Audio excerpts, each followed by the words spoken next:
अजित पवारांचा 28 जानेवारीला विमान अपघातात निधन झालं. त्यामुळे बारामती विधानसभा मतदारसंघाची जागा रिक्त आहे. आता या रिक्त जागेसाठी पोटनिवडणूक जाहीर झालीय. 23 एप्रिलला ही पोटनिवडणूक पार पडणार आहे. ही पोटनिवडणूक सुनेत्रा पवार लढवणार असल्याची माहिती खासदार सुनील तटकरे यांनी दिली आहे. नाही, बारामतीच्या अशी काही विषयच नाहीये. आणि मी आधीही बोलले की आमच्याकडून सुनेत्रा वहिनींच्या विरोधात कॅन्डिडेट द्यायचा विषयच येत नाही. म्हणजे ती सीट अर्थातच आम्ही लढणार नाही. त्याच्यामुळे आमच्याकडून आणि अर्थातच महाविकास आघाडीचा विचारही तसाच असेल.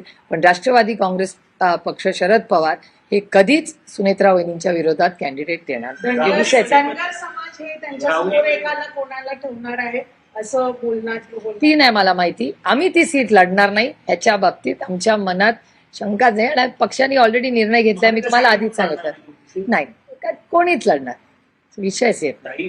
राहुरीमध्ये तुम्ही लढणार का? कारण ती सीट तुमच्याकडे आहे. आता त्याची चर्चा माननीय जयंत पाटील साहेब, संजय राऊत साहेब उद्धवजींशी बोलतील, काँग्रेसशीही बोलतील आणि एक आज उद्यामध्ये महाविकास आघाडी त्याचा निर्णय घेईल. पण बारामती विधानसभेमध्ये सुनेत्रा वहिनींच्या विरोधात आम्ही कॅन्डिडेट देणार नाही हे मी तुम्हाला आधी सांगितलं. तर म्हणजे तो प्रश्नच येत नाही कॅन्डिडेट द्यायचा. विधिमंडळाचा तिसरा आठवडा आहे आणि तरी असं म्हणतायत की अदृश्य शक्ती चर्चा लावून देत नाही अशी शंका आहे अजितदादांच्या. खरं तर मागणी ही जी पहिल्या दिवसापासून होते की एक पारदर्शक इन्क्वायरी व्हावी. आणि रोहित तुम्ही सगळ्यांनीच पाहिलं किती धावपळ करतो ह्याच्यासाठी. तो मागचा पूर्ण आठवडा पुढे आहे दिल्लीतही होता. दिल्लीमध्ये प्रत्येक पक्षाच्या नेत्यांना पाठपुरावा करतोय. तो परवा तेलंगणाच्या माननीय मुख्यमंत्र्यांना भेटायला गेला, त्यांनाही ब्रीफिंग केलं. उमर अब्दुल्लांनीही ब्रीफिंग त्यांनी केलं. आणि मला असं वाटतं की एक पारदर्शक इन्क्वायरी मागणं ह्याच्यात गैर काय.